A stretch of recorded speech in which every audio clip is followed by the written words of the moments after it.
Hello friends, எல்லாருக்கும் வணக்கம். நான் உங்கள் டேவிட் அன்பு. இன்றைக்கி நாம் இந்த வீடியோவில் ஒரு முக்கியமான சென்டென்ஸ் ஸ்ட்ரக்சர்ஸ் நம்ம கற்றுக்க போகிறோம் நண்பர்களே. இது நம்ம தமிழில் நிறைய இடங்களில் சகஜமாக கேட்போம். ஆனால் இதற்கு சரியான ஈக்குவலண்ட்டான இங்கிலீஷில் என்ன சென்டென்ஸ் கேட்கலாம் அப்படிங்கிறது டக்குன்னு யோசிச்சு நமக்கு வராது. அதை நம்ம இன்னைக்கு கற்றுக்கலாம். இதுக்கு ஒரு சில ஆல்டர்னேட்டிவ்ஸ் இருக்குது, சரிங்களா? அதையும் நான் சொல்லிக் கொடுக்குறேன். ஆனால் இன்றைக்கி நான் சொல்லிக் கொடுக்க போகிற இந்த பர்டிகுலர் ஸ்ட்ரக்சரை நீங்கள் ஒரு ப்ரைமரி சென்டென்ஸ் ஸ்ட்ரக்சரை வச்சுக்கோங்க. ஆல்டர்னேட்டிவ்ஸ் எல்லாம் மாற்றி எப்பயாச்சும் யூஸ் பண்ணுங்கள், ரைட்? அண்ட் இதை ஃபஸ்ட் டைம் நம்ம சேனலுக்கு வந்திருக்கீங்க, மறக்காம நம்ம சேனலை சப்ஸ்கிரைப் பண்ணிட்டு பெல் பட்டன் கிளிக் பண்ணி வச்சுக்கோங்க. அப்போ தான் நான் போடுற வீடியோஸ் உங்களை தொடர்ந்து வந்து சேரும். நண்பர்களே, முடிஞ்சால் இப்போவே இந்த வீடியோக்கு ஒரு லைக்கும் போட்டு வச்சுருங்க. நாம் டிலே இல்லாமல் இப்போ வீடியோக்குள்ளே போயிடலாம். ஃப்ரெண்ட்ஸ், அப்புறம் ஒரு முக்கியமான விஷயம், அடுத்த மாதத்துக்கான பேசிக் டு அட்வான்ஸ்டு கோர்ஸோட அட்மிஷனும் 1-on-1 ஸ்பீக்கிங் ப்ராக்டிஸோட அட்மிஷனும் ஸ்டார்ட் ஆயிடுச்சு. இதில் ஜாயின் பண்ணணும்னு நினைக்கிறவங்க இங்கே டிஸ்பிளே ஆகிற நம்பருக்கு எங்களுக்கு வாட்ஸ்அப் பண்ணுங்கள். நாங்கள் உங்களுக்கு டீட்டெயில்ஸ் சென்ட் பண்ணுறோம்.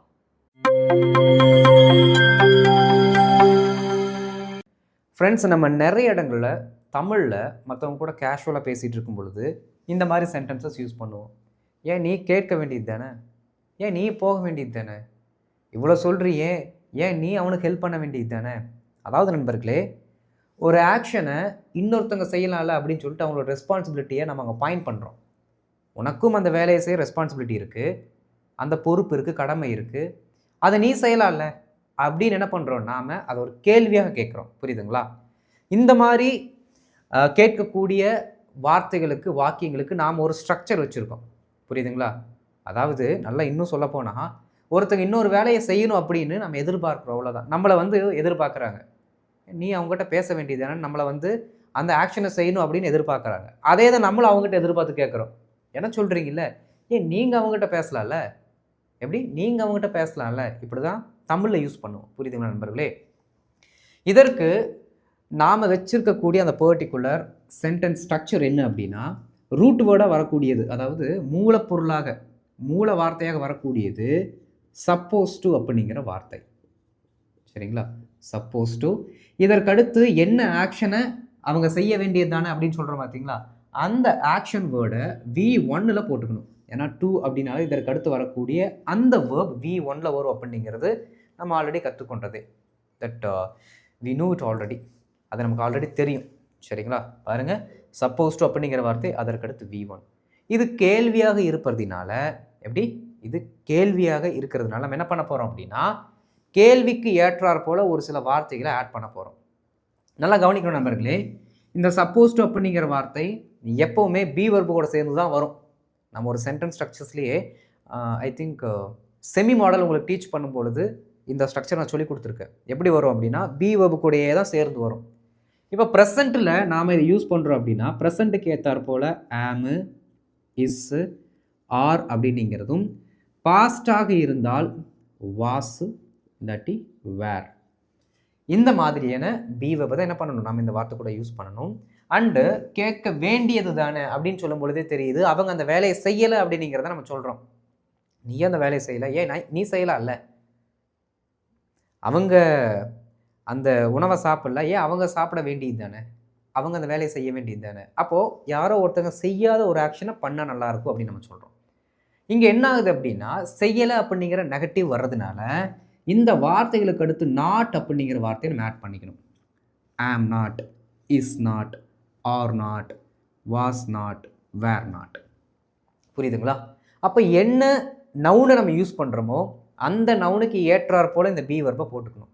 அப்போ ஸ்ட்ரக்சர் என்ன அப்படின்னா, இதில் ஏதாவது ஒரு பி வெர்ப் ப்ளஸ் நாட், எப்படி ஒரு B verb plus not, B verb plus not, அதற்கடுத்து இந்த வார்த்தை என்ன வார்த்தை, சப்போஸ் டு ப்ளஸ் V1, கடைசியில் ஒரு கேள்விக்குறி, முன்னாடி எந்த சப்ஜெக்டும் வேண்டாம், சரிங்களா? இங்கே நல்லா கவனிக்கணும் நண்பர்களே. இந்த பி வெர்ப் இருக்குது பார்த்தீங்களா, இந்த பி வெர்புக்கு அடுத்து இந்த நாட்டும், இந்த நாட்டுக்கும் சப்போஸ்டுக்கும் இடையில நாம் எந்த சப்ஜெக்ட் சொல்கிறோமோ அந்த சப்ஜெக்டை போடணும். இதுதான் எக்ஸ்ட்ரா நம்ம ஆட் பண்ணக்கூடிய ஒரு பொருள், ஒரு பெயர் சொல். எப்படி பி வெர்பு கூட நாட் அப்படிங்கிற வார்த்தை, அதற்கடுத்து ஒரு சப்ஜெக்ட், அதற்கடுத்து சப்போஸ் டு ப்ளஸ் V1. அப்போ இங்கே பாருங்கள், நீ கேட்க வேண்டியது தானே, ப்ரெசண்ட்டில் நம்ம முன்னாடி நிற்கிறோம், மச்சான் நீ கேள்றா அப்படின்னு நம்மளை சொல்கிறாங்க. நீ நம்ம டீமில் தான் இருக்க, ஏன் நீ கேட்கலாம்ல, நீ கேட்க வேண்டியது தானே அப்படின்னு அவரோட ரெஸ்பான்சிபிலிட்டியை பாயிண்ட் பண்ணுறோம். அப்போ என்ன ஆகும் அப்படின்னா, இங்கே பாருங்க, நீ ப்ரெசண்ட்டில் இருக்கிறதுனால ஆர் அப்படிங்கிற வார்த்தை, ஓகே, நாட்டை போடுறோம், நாட்டு சேர்த்தியாச்சு. Aren't you supposed to ask, அவ்வளோதான். Aren't you supposed to ask, aren't you supposed to ask, நீ கேட்க வேண்டியது தானே. Aren't you supposed to ask, ஏன் நீ கேட்க வேண்டியது தானே. இந்த ஏன் அப்படிங்கிற வார்த்தையை நாம் டோனுக்காக ஆட் பண்ணிக்கிறோம். அதனால ஒய் அப்படிங்கிற வார்த்தையை நீங்கள் ஆட் பண்ணணும் அவசியம் கிடையாது, இதுவே போதும். இப்போ பாஸ்ட்டில் கேட்கும்பொழுது என்ன ஆகும் அப்படின்னா, பாஸ்ட்டில் கேட்கணும் அப்படின்னா இந்த கேட்க அப்படிங்கிறது பாருங்க, கேட்டிருக்க அப்படிங்கிற மாதிரி மாறிடும். ஏன் நீ கேட்டிருக்க வேண்டியது தானே. இப்போ வந்து என்ன சொல்கிறலடா, அந்த மீட்டிங்கில் நீ இருந்தல்ல, ஏன் நீ கேட்டிருக்க வேண்டியது தானே. பாஸ்ட், நீ கேட்க வேண்டியது தானே. முன்னாடியே அந்த ப்ரெசன்ட் டைம்லேயே நம்மளை வந்து அந்த வேலையை செய்ய வேண்டியது தானே அப்படின்னு சொல்கிறாங்க. கடந்த காலத்தில் அந்த ஆக்ஷனை செய்யாதப்போ ஏன் நீ அந்த வேலையை செஞ்சுருக்க வேண்டியது தானே அப்படின்னு கடந்த கால இன்சிடெண்ட்டை மென்ஷன் பண்ணி பேசுகிறாங்க. புரியுதுங்களா நண்பர்களே. அப்போ என்ன பண்ணணும் அப்படின்னா, இந்த ஆரண்ட்டுக்கு பதிலாக வேரண்ட்டுன்னு போட்டால் வேலை முடிஞ்சுது. ஏன்னா past. Weren't you supposed to ask, weren't you supposed to ask, அவ்வளோதான், முடிஞ்சு போச்சு. Weren't you supposed to ask, நீ கேட்டிருக்க வேண்டியது தானே. நீ கேட்க வேண்டியது தானே. Aren't you supposed to ask, நீ கேட்டிருக்க வேண்டியது தானே. Weren't you supposed to ask, weren't you supposed to ask. புரியுதுங்க நண்பர்களே. ரொம்ப சிம்பிளான கான்செப்ட். கொஞ்சம் மைன்யூட்டாக என்னென்ன ஸ்ட்ரக்சர் வருது அப்படிங்கிறத நீங்கள் நோட் பண்ணி ப்ராக்டிஸ் பண்ணிங்கனாலே போதும். ஈஸியாக என்ன பண்ணிடலாம், இதை நம்ம அண்டர்ஸ்டாண்ட் பண்ணி எவ்ரிடே கம்யூனிகேஷனில் கொண்டு வந்துடலாம். புரியுதுங்களா. இதோட ஆல்டர்னேட்டிவ்ஸ் நான் செகண்ட் ஸ்லைடில் என்ன பண்ணுவேன், எக்ஸாம்பிள் சொல்லிக் கொடுக்கும்பொழுது வேறு என்ன மாதிரி சொல்லலாம் அப்படிங்கிற சொல்லிக் கொடுக்குறேன். இப்போ இதை மட்டும் ஃபோக்கஸ் பண்ணுங்கள். இப்போ இதை பேஸ் பண்ணி இப்போ ஒரு சில எக்ஸாம்பிள்ஸை நம்ம பார்க்கலாம்.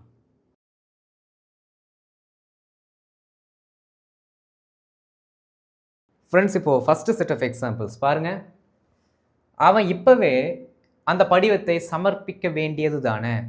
இப்போவே அவன் அந்த வேலையை செய்ய வேண்டியது தானே அப்படின்னு நம்ம சொல்கிறோம்.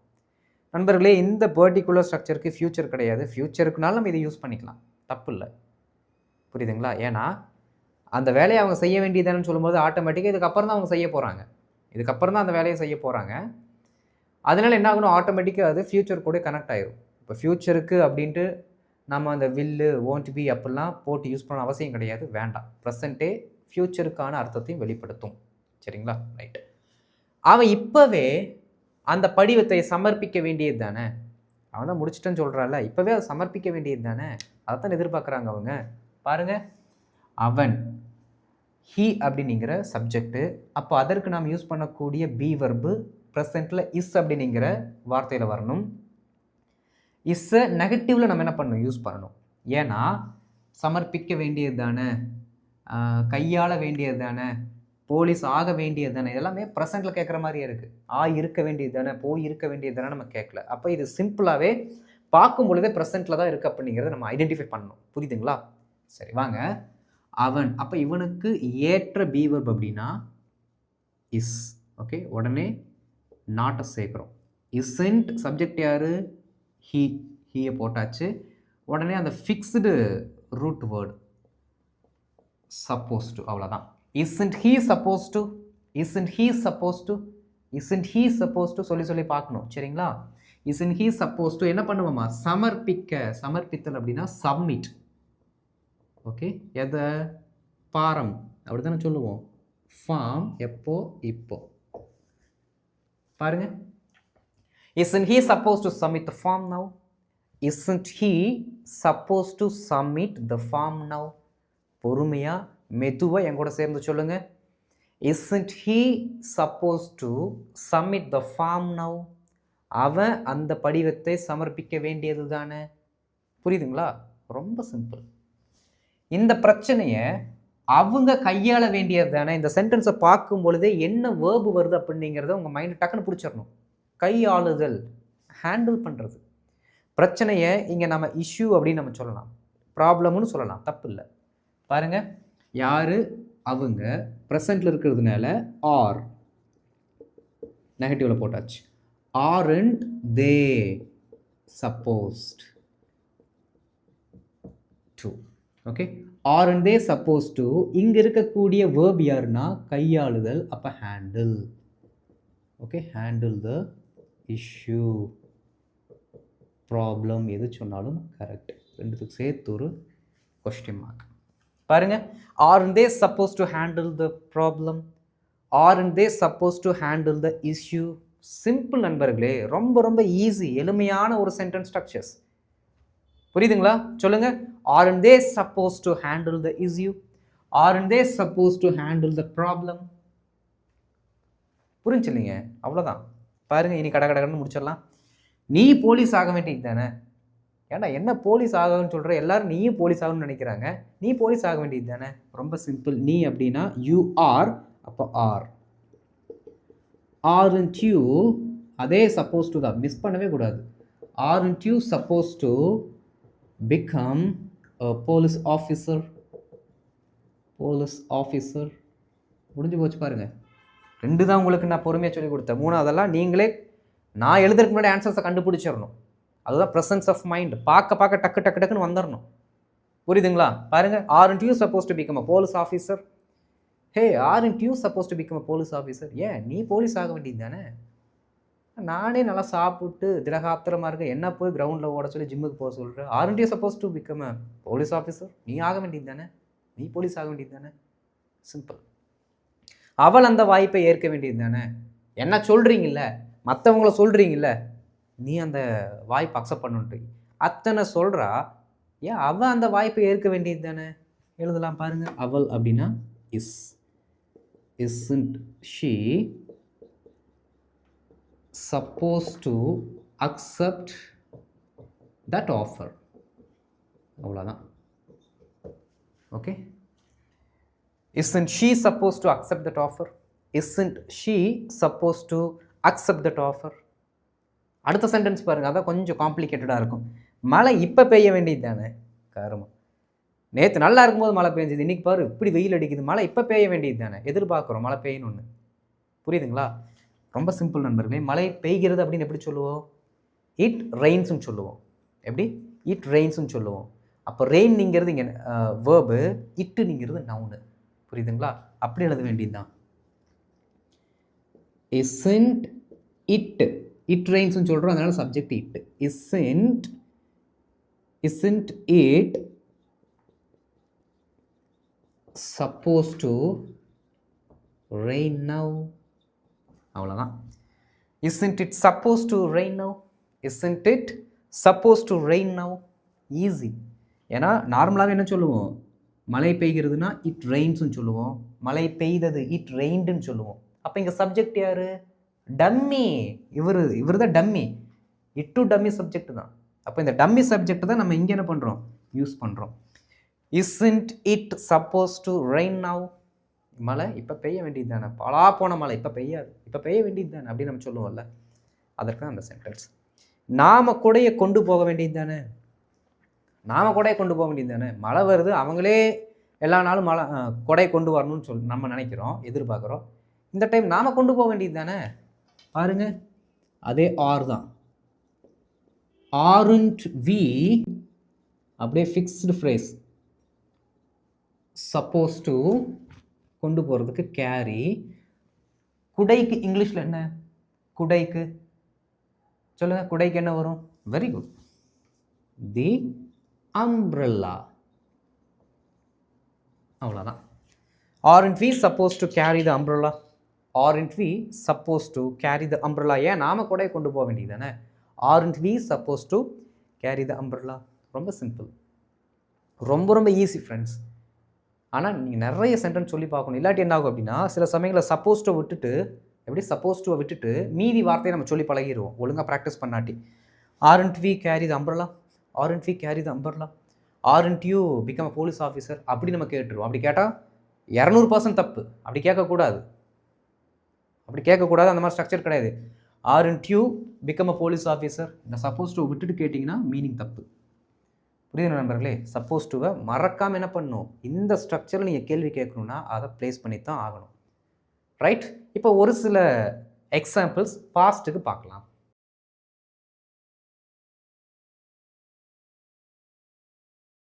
இப்போ ஒரு சில அடுத்த எக்ஸாம்பிள்ஸ் எதற்குன்னா பாஸ்டில் இருக்கக்கூடிய சென்டென்சஸ்க்கு. பாருங்கள், ஒரு வேலையே செய்து இருக்க அப்படின்னே தான் வருது. அப்போ இந்த சவுண்ட் வந்தாலே நீங்கள் ஐடென்டிஃபை பண்ணிடணும் இதெல்லாமே பாஸ்டில் இருக்குது அப்படின்ட்டு. சரிங்களா? இப்போ கவனிங்க, நீ அந்த பதிலை எழுதியிருக்க வேண்டியது தானே. மச்சான் நீ இந்த பதில் எழுதியிருக்கணும்டா, ஆனால் அவன் வந்து எக்ஸாமில் வேறு எழுதியிருப்பான். மச்சான் நீ அந்த பதில் எழுதியிருக்கணும்டா, நீ அந்த பதில் எழுதியிருக்கணும் நம்மகிட்ட சொல்லுவான். நம்ம கேட்போம், ஏன் நீ அந்த பதில் எழுதியிருக்க வேண்டியது தானே, ஏன்டா இத்தனை சொல்கிற, ஏன் நீ அதை செஞ்சுருக்க வேண்டியது தானே அப்படின்னு நம்ம கேட்போம்ல. இப்போ கடந்த காலத்தில் நீ அந்த ஆக்ஷனை செஞ்சுருக்கலாம்ல அப்படின்னு நம்ம சொல்கிறோம். நீ அந்த பதிலை எழுதியிருக்க வேண்டியது தானே. யூ பாஸ்டில் இருக்கனால வேர் அப்படின்னுங்கிற அந்த பி வேர்பை நெகட்டிவில் போடுறோம். வேரண்ட் you supposed to write the answer, that answer எப்படி சொன்னாலும் கரெக்ட் தான். the அப்படின்னாலே அந்த அப்படின்னு அர்த்தம். பாருங்க, weren't you supposed to write the answer, weren't you supposed to write that answer, weren't you சொல்லி சொல்லி பார்க்கணும். weren't you supposed to write the answer. புரியுதுங்க நண்பர்களே? அடுத்து பாருங்க, வீட்டை பிரபு சுத்தம் செய்திருக்க வேண்டியது தானே. இதெல்லாம் ரொம்ப சிம்பிள், சப்ஜெக்டை மட்டும் தான் மாற்றுறோம். அந்த வேலையை அவன் செஞ்சுருக்க வேண்டியது தானே. யார்? பிரபு. பிரபுனிங்கிறது ஹீக்கு கீழே வரக்கூடிய ஒரு நவுனு. அப்போ பிரபுக்கு இஸ் அப்படிங்கிறது ப்ரெசன்ட்லேயும், வாஸ் அப்படிங்கிறது பாஸ்ட்லேயும் யூஸ் பண்ணுவோம். அந்த வாஸை நம்ம இங்கே யூஸ் பண்ண போகிறோம். வாசன்ட் பிரபு, ஏன்னா சிங்குலராக இருந்தால் வாஸ் அப்படிங்கிறத நம்ம யூஸ் பண்ணுவோம். Okay, wasn't Prabhu supposed to clean the house. That's all. Wasn't Prabhu supposed to clean the house? Wasn't Prabhu supposed to clean the house? ஏன் பிரபு வீட்டை சுத்தம் செஞ்சிருக்க வேண்டியது தானே, சும்மா தான் இருந்தான்.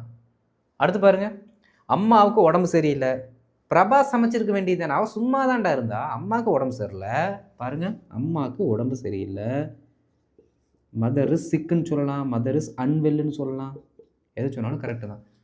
அம்மாவுக்கு உடம்பு சரியில்லை அப்படியே கண்டினியூஸாக பேசுகிறதுனால செமிகாலன் போட்டாச்சு, ஏன்னா தொடர்கிறது அப்படின்னு அர்த்தம். பிரபா சமைத்திருக்க வேண்டியது தானே. பிரபா வந்து சிங்குலர், வாசன்ட் பிரபா, அவ்வளோதான். ஓகே, இங்கே யூ போட்டால் மேல், ஏ போட்டால் ஃபீமேல், அவ்வளோதான் difference. Wasn't Prabha supposed to cook. Wasn't Prabha supposed to cook? Wasn't Prabha supposed to cook? Mother is unwell. Wasn't Prabha supposed to cook? Mother is unwell. Wasn't Prabha supposed to cook? ரொம்ப ஈஸிங்க நண்பர்களே. அடுத்து பாருங்க, legendary sentence. அவன் அந்த வீட்டில் பிறந்திருக்க வேண்டியது தானே.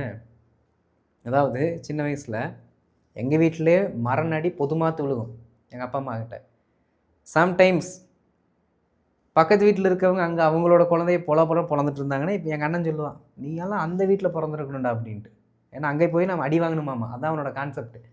எல்லாம் அந்த வீட்டில் பிறந்திருக்கணும்டா அப்படின்ட்டு. அப்போ உடனே சொல்லுவேன், ஏன் நீ அங்கே பிறந்திருக்க வேண்டியது தானே. திருப்பி சொல்லுவோம். இந்த மாதிரிலாம் வீட்டில் சண்டைகள் வரும்பொழுது இந்த மாதிரிலாம் என்ன பண்ணுவோம், சென்டென்ஸ் நம்ம யூஸ் பண்ணுவோம். கண்டிப்பாக அங்கே இருந்திருக்கும். புரியுதுங்களா? எல்லாமே காமன் தான், வீடுகள் தான் வேறு, லைஃப் ஸ்டைலு, வீட்டுக்குள்ளே நடக்கிற அந்த கலாச்சாரம் எல்லாம் ஒன்று தான். பில்டிங்கு இருக்கிற இடம் மட்டும்தான் வேறு. புரியுதுங்களா? ரைட், பாருங்கள், அவன் அந்த வீட்டில் பிறந்திருக்க வேண்டியது தானே. அவன் அப்படின்னா வாசன்ட் ஹீ, பாருங்கள், சப்போஸ் டு, பிறத்தலுக்கு பான். ஆனால் ஒருவரால் ஆட்டோமேட்டிக்காக பிறக்க முடியாது. கர்ப்பம் தரிக்க வேண்டும், பிறப்பை ஒருத்தங்க செய்யணும். புரியுதுங்களா? என்ன சொல்கிறது, என்னமோ தமிழில் கரெக்டான வேர்டு ஒன்று இருக்குங்க, அதனால எனக்கு கரெக்டாக வரமாட்டேங்குது. என்ன சொல்லுவாங்கன்னா பிரசவித்தல். எஸ், யாராவது ஒருத்தங்க பிரசவிக்கணும். நம்மளாம் என்ன பண்ண முடியாது, பிறக்க முடியாது. அதனால என்ன பண்ணுறோம் அப்படின்னா, இவ்வளோ நேரம் அந்த ஆக்ஷன் அவங்களே செய்கிறதாக இருந்ததுனால அப்படியே போட்டோம். இப்போ அந்த ஆக்ஷனை செய்ய முடியாது, அதனால இன்னொருத்தங்க செய்கிறதால பி அப்படிங்கிற வார்த்தையை மட்டும் சேர்த்த வேலை முடிஞ்சுது. இந்த இடத்துல பான் அப்படிங்கிறதுக்கு V3 ஃபார்ம் தான் யூஸ் பண்ணணும். ஆனால் பான் 3த்துலேயுமே ஒரே ஃபார்மாக வர்றதுனால அப்படியே வச்சுக்கிட்டோம். வேறு ஏதாவது வார்த்தைகள் வந்துச்சு அப்படின்னா அந்த இடத்துல V3 தான் போட்டிருக்கணும் பாசிவ் ஃபார்முக்கு.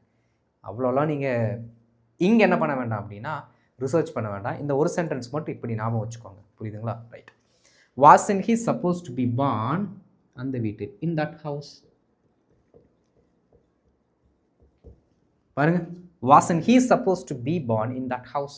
Wasn't he supposed to be born in that house? இங்கே மட்டும் to be அப்படிங்கிற வார்த்தை வந்திருக்கு. இவ்வளோ தான் கான்செப்ட். புரிஞ்சுங்களா? இப்போ என்ன பண்ண போகிறோம்னா ஆல்டர்னேட்டிவ்ஸ் ரொம்ப சிம்பிள் நண்பர்களே, ரொம்ப சிம்பிள். இப்போது அந்த ப்ரெசண்ட்டுக்கு விட்டுருங்க, ப்ரெசண்ட்டுக்கு நீங்கள் அதை ஃபாலோ பண்ணிக்கோங்க. பாஸ்ட்டுக்கு மட்டும் நான் சொல்கிறேன். பாஸ்ட்டுக்கு என்ன ஆல்டர்னேட்டிவ் நம்ம யூஸ் பண்ணலாம் அப்படின்னா, இங்கே எல்லாமே கடந்த காலத்தில் ஒருத்தங்க அந்த வேலையை செஞ்சுருக்க வேண்டியது தானே அப்படின்னு நம்ம என்ன பண்ணுறோம், அவங்களோட ரெஸ்பான்சிபிலிட்டியை கொஸ்டின் பண்ணுறோம். இதுவே நாம் இன்னொரு சென்டென்ஸ் ஸ்ட்ரக்சர்ஸ்லேயும் வச்சுருக்கோம். ஹேவ் ஃபேமிலியில் ஷுட் ஹேவ் அப்படிங்கிற வார்த்தையும் குட் ஹேவ் அப்படிங்கிற வார்த்தையும் நம்ம யூஸ் பண்ணுவோம்ல, அதையும் இங்கே யூஸ் பண்ணலாம். ஆனால் யூஸ் பண்ணுறது எப்படி யூஸ் பண்ணோம்னா, அந்த சென்டென்ஸ் யூஸ் பண்ணி அதற்கூட நம்ம கொஸ்டின் டேக் யூஸ் பண்ணணும். ஃபார் எக்ஸாம்பிள் பாருங்களேன், பிரபா சமைச்சிருக்க வேண்டியது தானே அப்படின்னு சொல்கிறோமா, பாருங்கள், Prabha should have cooked. Okay, Prabha should have cooked. Right நீங்கிற வார்த்தை மட்டும் ஆட் பண்ணிக்கோங்க, சிம்பிளாக முடிஞ்சு போச்சு. பிரபா should have cooked அப்படின்னா பிரபா சமைத்திருக்க வேண்டும், பிரபா சமைத்திருக்க வேண்டும். கடந்த காலத்தில் பிரபா அந்த ஆக்ஷனை செஞ்சுருக்கணும், ஆனால் செய்யலை.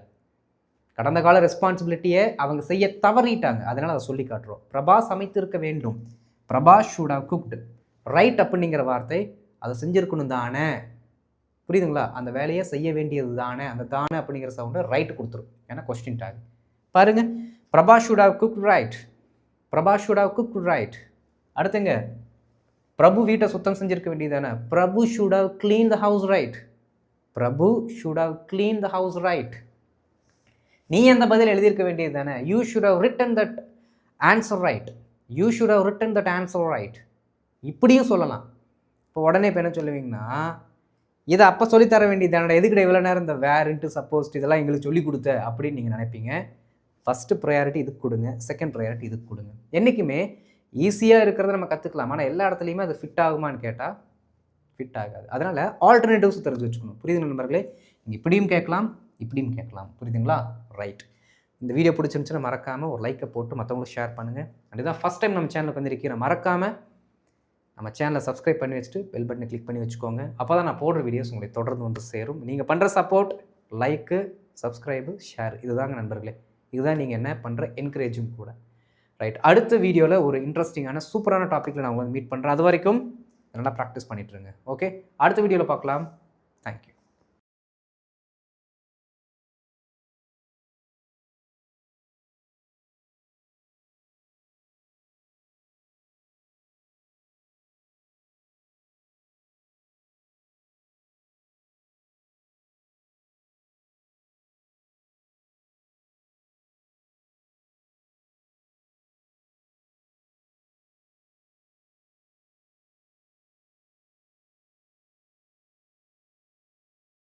Thank you.